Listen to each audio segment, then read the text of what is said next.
Algeria's permanent representative to the United Nations, Mr. Ammar Ben Jama, has emphasized that the only way to end the tragedy in Gaza, subjected to a Zionist genocidal aggression for nearly 10 months now, is to guarantee, as boldly proclaimed by the President of the Republic, Mr. Abdelmajid Tebboune, the inalienable right of the Palestinian people, to establish their own independent state with Al-Quds as its capital.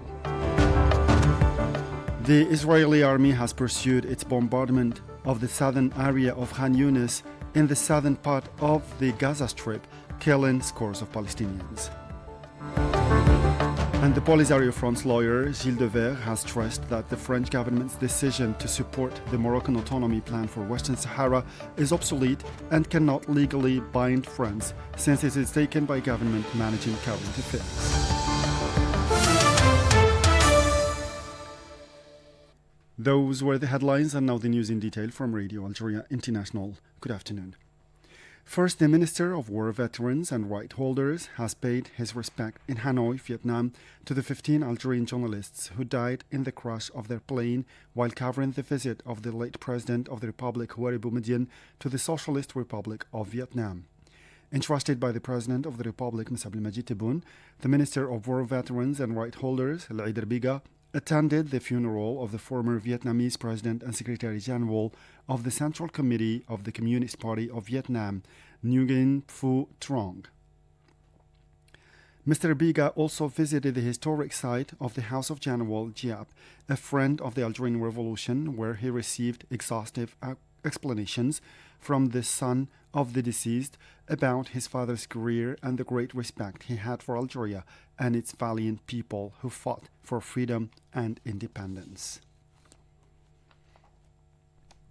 The National People's Assembly, APN, and the Tunisian Assembly of People's Representatives have stressed the need to ensure rapid international protection for the Palestinian people, to send humanitarian and medical aid, and to speed up proceedings against the Israeli occupation. In a joint statement issued in Tunis, the two men denounced the double standards currently being applied by the Palestinian cause, or to the Palestinian cause. The two sides also called for swift international protection for the Palestinian people, the delivery of humanitarian and medical aid. Algeria's permanent representative to the United Nations, Mr. Ammar Ben Jama, has emphasized that the only way to end the tragedy in Gaza, subjected to a Zionist genocidal aggression for nearly 10 months now, is to guarantee, as boldly proclaimed by the President of the Republic, Mr. Abdelmajid Tebboune, the inalienable right of the Palestinian people to establish their own independent state with Al-Quds as its capital. Mariam Bershi has more details in this report. Addressing the Security Council meeting devoted to the situation in the Middle East, including the Palestinian question requested by Algeria, China and Russia, Mr. Ben Jama stressed that the meeting was convened with the aim of highlighting the urgent need to unite efforts and coordinate response to the humanitarian crisis in Gaza, as the people there need more than sympathy and compassion. They need decisive actions. Russia, China, and my own country, Algeria, called for this meeting to highlight their urgent need to unite and to coordinate our response to the humanitarian crisis in Gaza. Our meeting today signals hope that we can set aside our differences and unite in our shared humanity. But hope alone is not enough. The people of Gaza need more than our sympathy, more than our compassion. They need our decisive action. The Algerian ambassador stressed that currently 96% of Palestinian children and women face food insecurity in Gaza, adding that images of Palestinian children queuing for food or eating tree leaves should challenge our humanity and prompt us to act. Today, 96% of Palestinian children and women face food insecurity in Gaza. The images of Palestinian children queuing to get something to eat or eating tree leaves should question our humanity and push us to act. The world watches. History judges. The permanent representative of Algeria to the United Nations also denounced the obstacles to have access and distribute food aid, which are the direct result of deliberate Zionist policies. We face, again, challenges related to access and distribution of food, but what are the result of a deliberate Israeli policy? According to OCHA, during the first 2 weeks of July, only 86 trucks entered Gaza per day. This is clearly below the level required. This is clearly below the 500 trucks entering Gaza every day last year. He pointed out that the targeting of the UN Agency for Relief and Works Agency for Palestine Refugees, UNRWA, the only humanitarian agency still able to deliver aid, or its employees, is another facet of the policy pursued by the Zionist entity. Targeting and handcuffing UNRWA, the only humanitarian agency to capably distribute aid, is also another part of Israeli policy. And any attempt to discredit UNRWA undermines the principle of international cooperation and solidarity and should be opposed by the Security Council.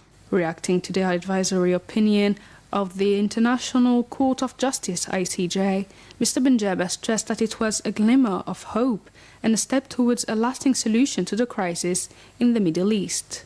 The advisory opinion of the International Court of Justice stands as a beacon of hope and a step towards a sustainable solution of the crisis in the Middle East. The ICJ's crystal clear ruling declared Israel occupation illegal, and the settlement activities a violation of the international law.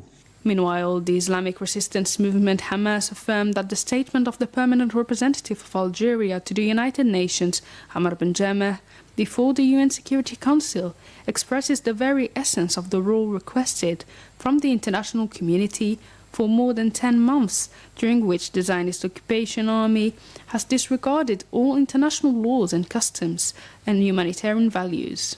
Commenting on the speech of the permanent representative of Algeria to the United Nations before the UN Security Council, the Hamas movement representative in Algeria, Youssef Hamdan, indicated that the roadmap presented by Mr. Benjameh awaits practical measures that will put an end to the impunity of the Zionist occupation and impose a practical system on everyone. Meanwhile, the Israeli army has pursued its bombardment of the southern area of Khan Yunis in the northern part of the Gaza Strip, killing scores of Palestinians.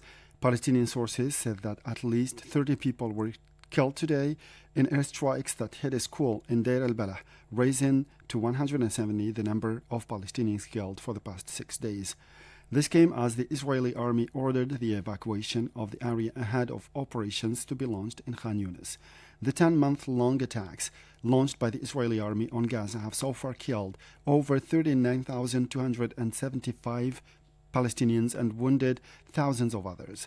The UN has repeatedly warned against the deteriorating humanitarian situation, which may cause more death and despair in Gaza, subjected to relentless bombardments.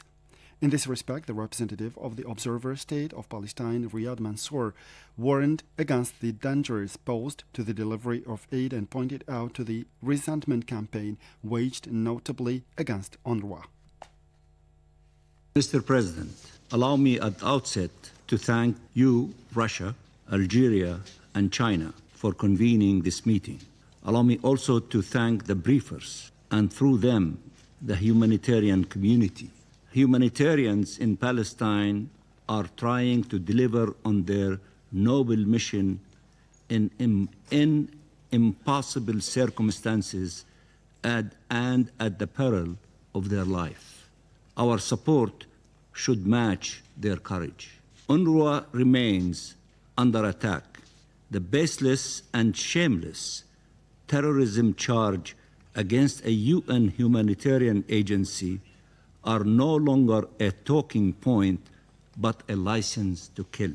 The killing, maiming, and arrest of its staff members and the setting ablaze of its headquarters was a direct result of such incitement. That was the representative of the Observer State to Palestine, Riyad Mansour. Let's recall that the World Health Organization urged the international community to do more to curb the spread of diseases in Gaza. To the Western Sahara file now, the Polisario Front's lawyer Gilles Devers has stressed that the French government's decision to support the Moroccan autonomy plan for Western Sahara is obsolete and cannot legally bind France since it is taken by a government managing current affairs. Gilles Devers underlined that France's decision, which is contrary to international law, is only a small maneuver by someone who is losing ground. Let's listen to him.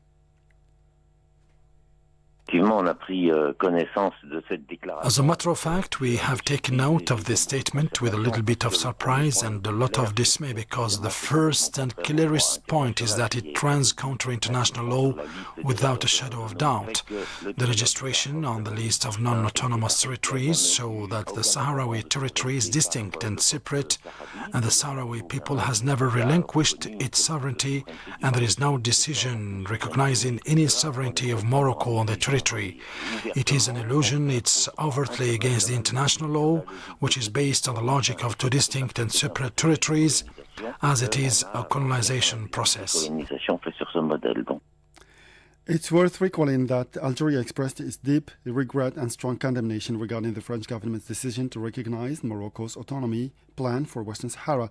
The Ministry of Foreign Affairs and the national community abroad affirmed that the Algerian government would take all necessary measures and hold the French government fully responsible for the repercussions of its decision. Former President Barack Obama has endorsed Vice President Kamala Harris to be the Democratic presidential nominee, and in days of speculation over whether he would support her. Former President Obama and ex-First Lady Michelle Obama said in a joint statement that they believe that Kamala Harris has the vision, the character, and the strength that this critical moment demands. U.S. former President Obama was reportedly among more than 100 prominent Democrats Harris spoke to after President Joe Biden announced last Sunday he was dropping out of the race. In Venezuela, the people will go to the polls tomorrow, Sunday, as part of the presidential elections in the country. Opinion polls gave the lead to outgoing President Nicolas Maduro, age 61, who is running for the third term.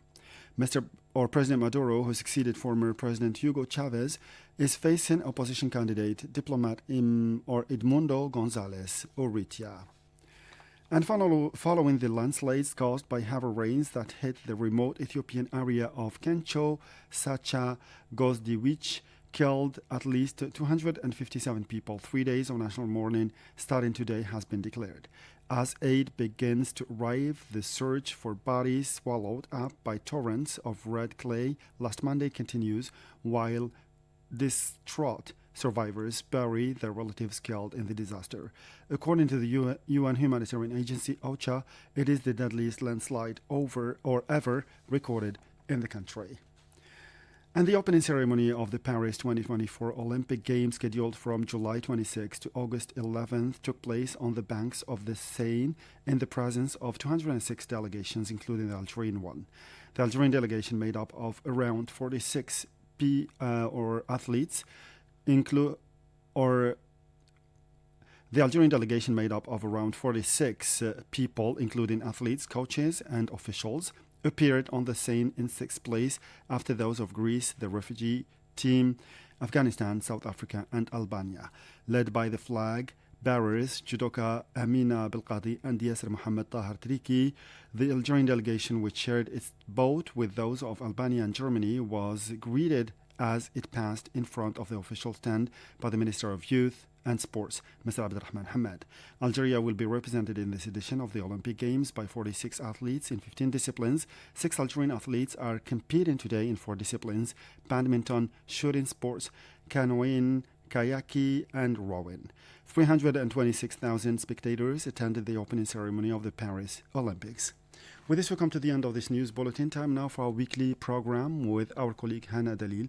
As for me, I'll meet you again tomorrow for a fresh edition of our news bulletin. Thank you.